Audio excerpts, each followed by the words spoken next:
প্রিয় ছাত্রছাত্রীরা, তোমরা যারা সপ্তম শ্রেণীতে পড়ো, তোমাদের জন্য সংস্কৃত বিষয়ে এই ভিডিওটি তৈরি করলাম। তো তোমরা সপ্তম শ্রেণীতে প্রথমে বর্ণ পরিচয়, তারপর সংযুক্ত বর্ণ পরিচয় এবং শব্দ পরিচয় বা শব্দ লেখা শিখেছ। এরপর তোমাদের যে অধ্যায়টি রয়েছে সেটা শব্দের লিঙ্গ পরিচয়। এটা নিয়ে আমরা স্কুলেও ক্লাসে আলোচনা করেছি। সেখানে শব্দের বিভিন্ন লিঙ্গ বিষয়ে আলোচনা করা হয়েছে। মূল যে বিষয়টা হচ্ছে যে লিঙ্গ, একটা শব্দের লিঙ্গ পরিচয়, যেটা সংস্কৃত ভাষার ক্ষেত্রে একটা অত্যন্ত গুরুত্বপূর্ণ বিষয়।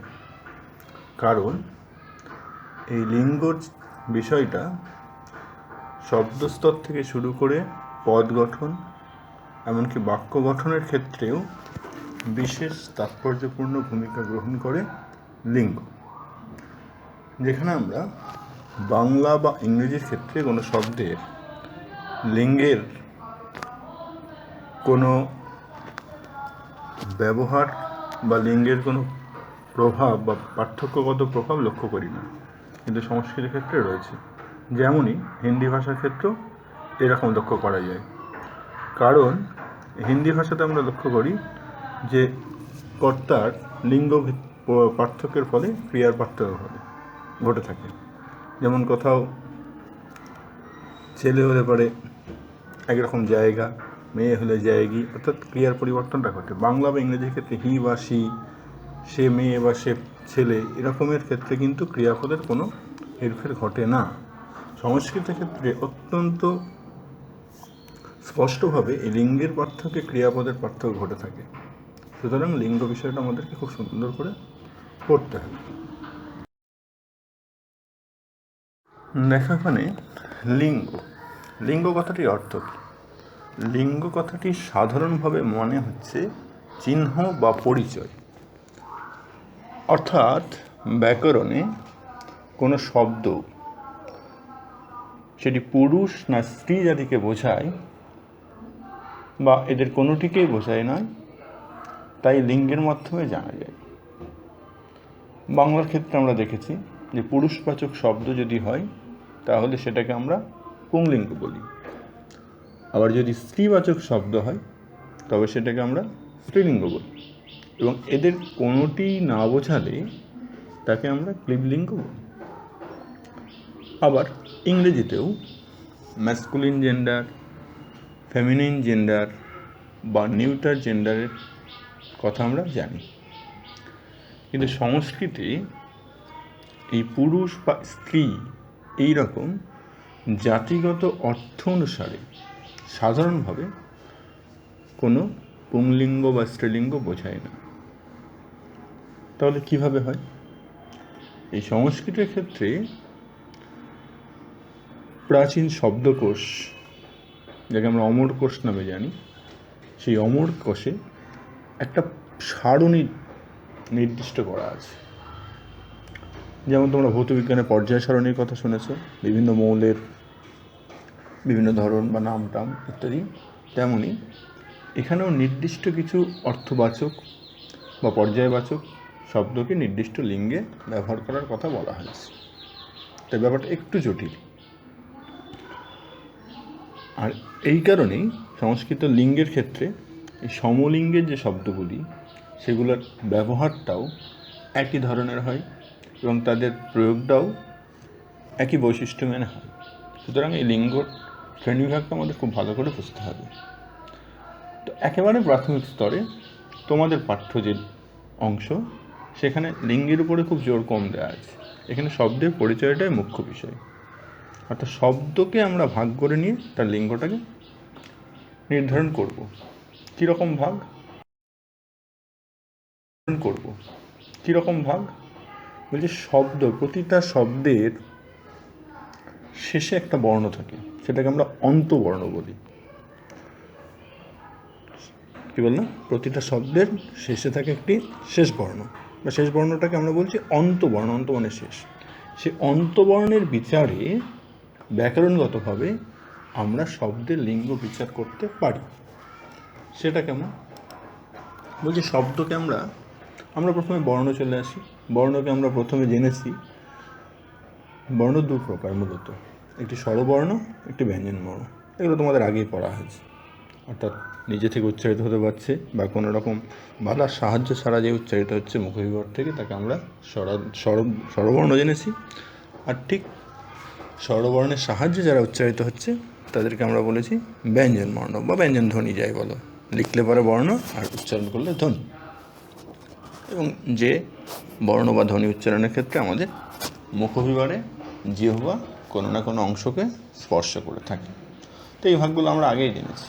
তো এখন সেই স্বরবর্ণ এবং ব্যঞ্জনবর্ণের যে ভাগ, সেইটা আমাদের এখানে কাজে লাগবে। কীভাবে? যে আমাদেরকে দেখতে হবে শব্দের যে শেষ বর্ণ সেটা স্বরবর্ণ আছে না ব্যঞ্জন বর্ণ আছে। দেখো, শব্দের ভাগকে আমি করেছি একটা স্বরান্ত শব্দ, একটা ব্যঞ্জনান্ত শব্দ। স্বরান্ত কেমন? স্বরবর্ণ যার অন্তে আছে, মানে শেষে আছে। যেমন নর, নর, নয়ের সঙ্গে আমরা জানি একটা অ রয়েছে, ব্যঞ্জনের সঙ্গে স্বর থাকে একটা, রয়ের সঙ্গেও একটা অ রয়েছে। অর্থাৎ শেষের যে বর্ণটা অ আছে, র নয় কিন্তু, এখানে আবার গুলিয়ে যাবে। যদি হসন চিহ্ন বা ব্যঞ্জনান্ত চিহ্ন না থাকে তাহলে ধরে রাখতে হবে এখানে একটা স্বরবর্ণ আছে, অর্থাৎ অকারান্ত শব্দ, এটা মানে স্বরান্ত শব্দ। একই রকমভাবে বালক শেষে অ উচ্চারণ হচ্ছে, তো এটিও একটি স্বরান্ত শব্দ। উল্টো দিকে ব্যঞ্জনান্তে দেখো দিশ, একটা নিচে হসন চিহ্ন রয়েছে, হস অন্ত, হস মানে ব্যঞ্জন, যার অন্তে রয়েছে তাকে আমরা হসন্ত বলি, অর্থাৎ এটা একটা ব্যঞ্জনান্ত শব্দ। দিশ আরেকটা ব্যাপার তোমরা জানো, দলের ক্ষেত্রে তোমরা আরও উঁচু ক্লাসে গিয়ে পড়বে যে শব্দ উচ্চারণের পরে আমাদের শ্বাসবায়ুটা শেষ হয়ে যাচ্ছে, অর্থাৎ পুনরায় সেটাকে আরও প্রলম্বিত বা টানতে পারি না, সেটাকেও আমরা ব্যঞ্জনান্ত ধরে নিতে পারি। কেমন? দিশ, এই কথাটা পরে কিন্তু আমি এরকম টানতে পারছি না, দিশ এরকম টানা যায় না। কিন্তু নড়ের ক্ষেত্রে কিন্তু নড়, একটা স্বরান্ত শব্দ কিন্তু দীর্ঘ লয়ে শেষ পর্যন্ত টানা যায়। দিশের ক্ষেত্রে কিন্তু হচ্ছে না, অর্থাৎ এটা একটা ব্যঞ্জনান্ত শব্দ। একই রকম পথিন নয় হসন, অর্থাৎ এদের সঙ্গে কিন্তু কোনো স্বরবর্ণ নেই, অ নেই, আ নেই, হ্রস্বই নেই, কিচ্ছু নেই, সুতরাং এটা ব্যঞ্জনান্ত শব্দ। তো এখন আমরা স্বরান্ত শব্দগুলো নিয়ে আলোচনা করব। তো এই স্বরবর্ণকে আমরা আবার দুটো ভাগে ভাগ করেছি। একটা হ্রস্বস্বর, অর্থাৎ যে বর্ণ উচ্চারণ করতে গেলে আমাদের কম শ্বাসবায়ু লাগে, যেগুলোকে আমরা একমাত্রার স্বর বলে জানি। কোনগুলো? অ, ই, সু, রি, মানে সিঙ্গেল রি, সংস্কৃত আবার ডাবল রির কথা আছে, প্রয়োগ নেই যদিও। আরেকটা স্বরের ভাগ হচ্ছে দীর্ঘস্বর। দীর্ঘস্বরটা কি? যেগুলো উচ্চারণ করতে একটু দীর্ঘ মাত্রা বা দীর্ঘ শ্বাসবায়ু লাগে। যেমন অয়েরই দীর্ঘস্বর হচ্ছে আ, হ্রস্বের একটা দীর্ঘস্বর হচ্ছে দীর্ঘ ই, হ্রস্বর দীর্ঘস্বর হচ্ছে দীর্ঘ উ, এবং ডাবল রি বা দীর্ঘ রিও আছে। এখন হ্রস্বস্বর যদি আরও শেষে থাকে তাহলে আমরা সেটাকে কী বলবো, বা সেই শব্দটাকে কী বলবো? হ্রস্বস্বরান্ত শব্দ। এখন সাধারণভাবে এই হ্রস্বস্বরান্ত শব্দকে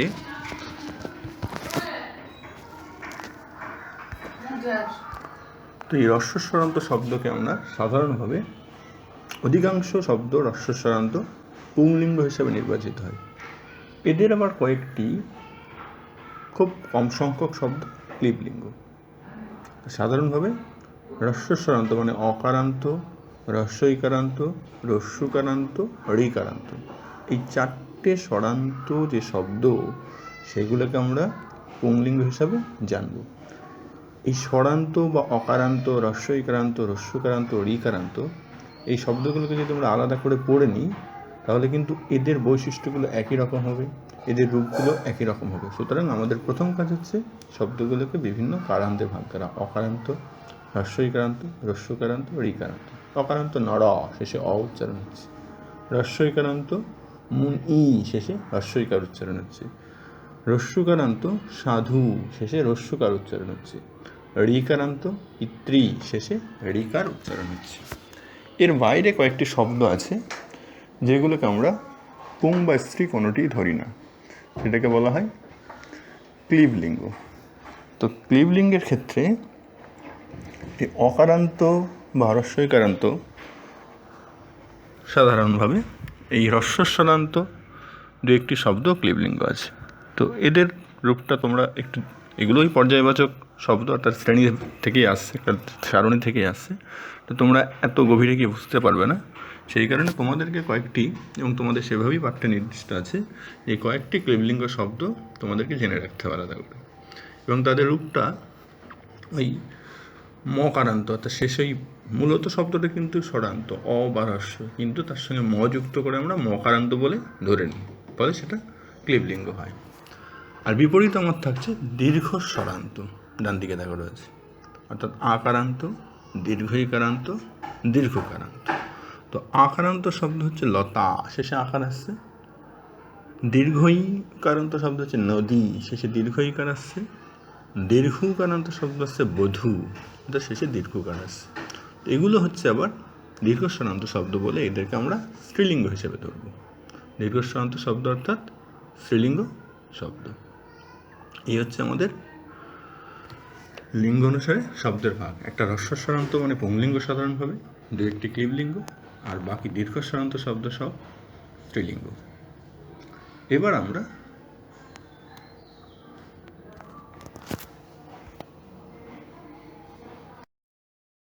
শব্দগুলির বিভিন্ন স্বরান্ত বিচার বা স্বরান্ত ভাগ, অর্থাৎ কোন শব্দ কোন স্বরান্ত এবং তার ফলে সেটি কোন লিঙ্গ। এবং আমরা জানি সংস্কৃতে লিঙ্গের পাশাপাশি এই সংখ্যা বা বচনেরও একটা প্রয়োগ আছে, অর্থাৎ বচন বা সংখ্যা অনুসারে এটা যে কোনো ভাষাতেই আছে, সাবজেক্টের নাম্বারের একটা বিশেষ তাৎপর্য থাকে, সিঙ্গুলার নাম্বার না প্লুরাল নাম্বার বা ডুয়াল নাম্বার, তাই এক বচন, দ্বিবচন না বহু বচন। এক বচন মানে কি? একটি সংখ্যা মানে একটিকে বোঝাবে। দ্বিবচন অর্থাৎ দুটি সংখ্যা মানে দুটিকে বোঝাবে। বহুবচন অর্থাৎ অনেক সংখ্যায় অনেককে বোঝাবে, দুইয়ের বেশি বোঝাবে। তো প্রতিটা শব্দের এরকম তিনটে করে বচনের রূপ আমাদেরকে জানতে হবে। যেমন নর, কি শব্দ? নর। নর শেষে কী কার উচ্চারণ হচ্ছে? অকার। সুতরাং এটি পুংলিঙ্গ শব্দ, হ্রস্বস্বরান্ত শব্দ, অকারান্ত শব্দ। তার এক বচনে কী বলছে? নরহ। এটা আমাদের এই শব্দরূপের ক্ষেত্রে যখন আমরা পড়বের পরে শব্দরূপ, সেখানে সু ও যশ, এই সু মানে বিসর্গ, স অর্থে বিসর্গ, তো সেই বিভক্তি বা সুবিভক্তি যুক্ত হয়ে বিসর্গ কথাটা আসে। এখন আমরা কী জানবো প্রাথমিকভাবে? নরুর এক বচনে, এগুলো যদিও সব বিশেষ্যপদ হিসেবে প্রথমা রূপেই আসে, এক বচনে বিসর্গ হচ্ছে নরহ, অর্থাৎ একটি মানুষ। দ্বিবচনে কী আসছে? ঔ যুক্ত হয়, নরৌ, অর্থাৎ দুটি মানুষ। নরাহা, অর্থাৎ অনেক মানুষ। একই রকম একটি শব্দ বালক, বালক, শেষে অকার আসছে, তো এটিও অকারান্ত শব্দ। তো যখন আমরা দেখব শব্দ দুটি একই রকম হচ্ছে, অর্থাৎ অকারান্ত হচ্ছে, তাহলে সেটা পুংলিঙ্গ শব্দ। আর যখনই অকারান্ত এবং পুংলিঙ্গ শব্দ আমার মিলে গেল, তখন ওর রূপটাও কী আসবে? একই রকম আসবে। অর্থাৎ নরর প্রথমার এক বচনে ছিল নরহ, তাহলে বালকের প্রথমার এক বচনে কী আসছে? বালকহ, অর্থাৎ একটি বালক। দ্বিবচনে কী আসছে? একই রকম, বালকৌ, অর্থাৎ দুটি বালক। বহুবচনে কী আসছে? বালকাহা, অর্থাৎ অনেকগুলি বালক। আরেকটি উদাহরণ হিসেবে দেখানো হয়েছে বৃক্ষ, অর্থাৎ গাছ।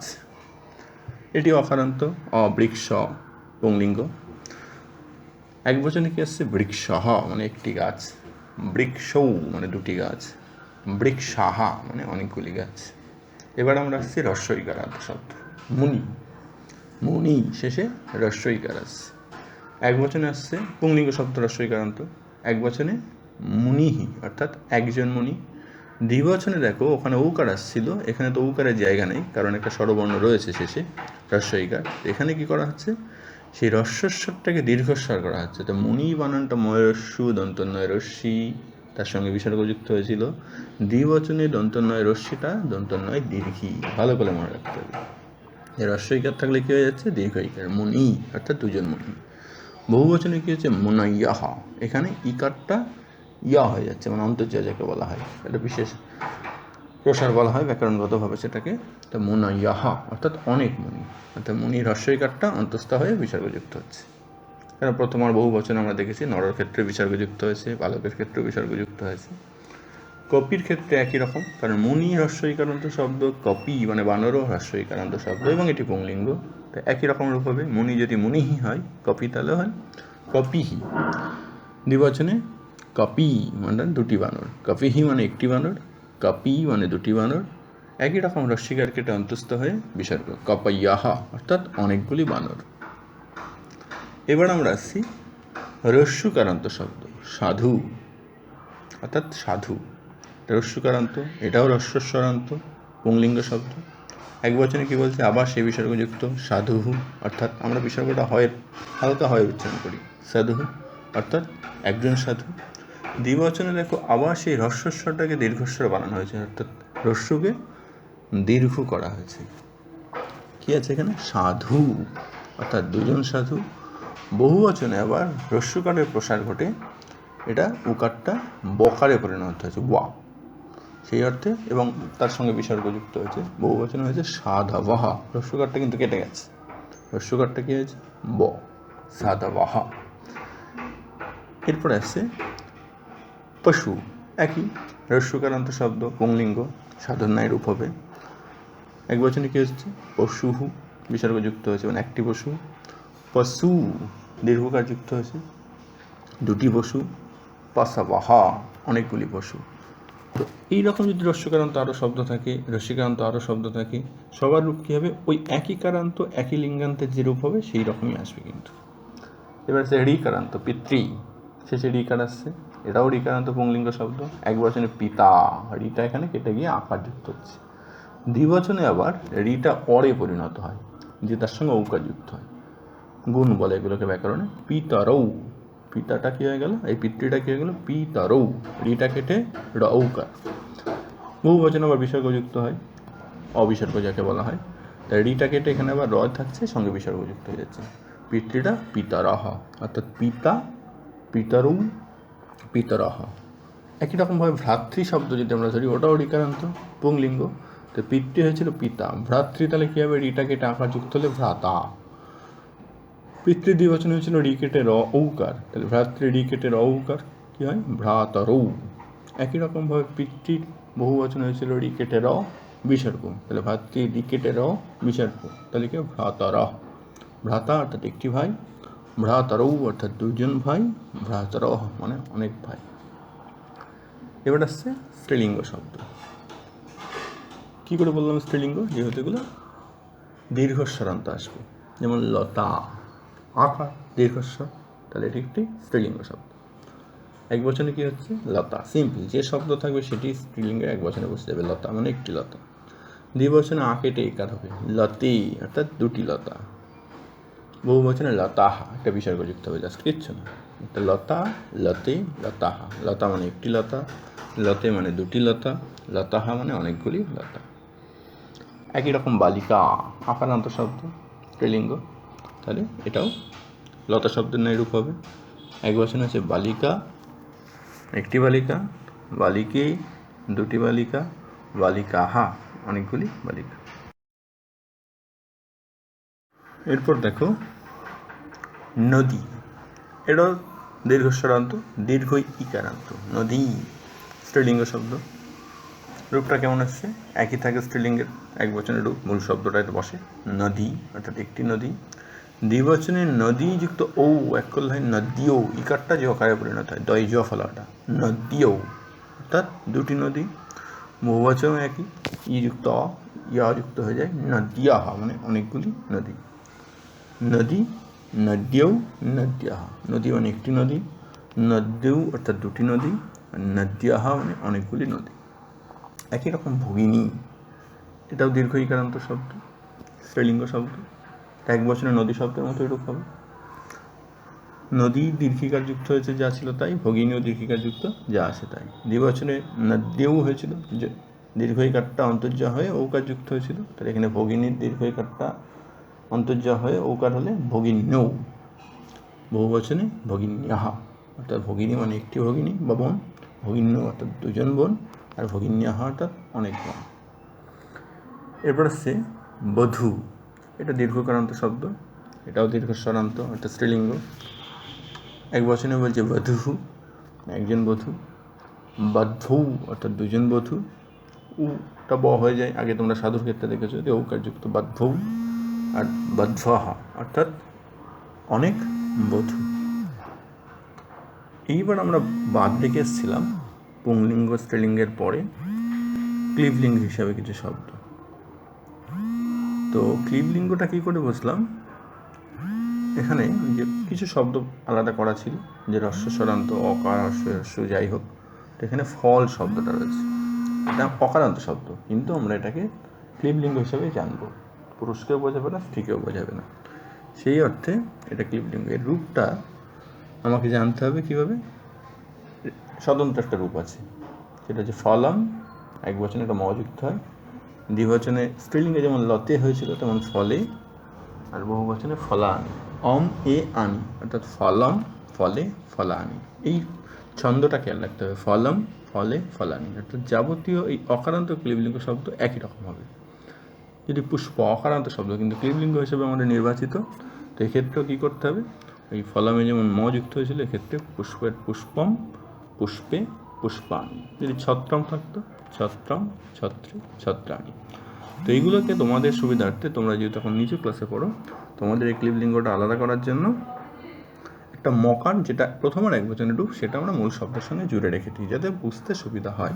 পুষ্পম, পুষ্পে, পুষ্পাণী। তো এরপরে কিছু কাজ তোমাদের দেওয়া হবে।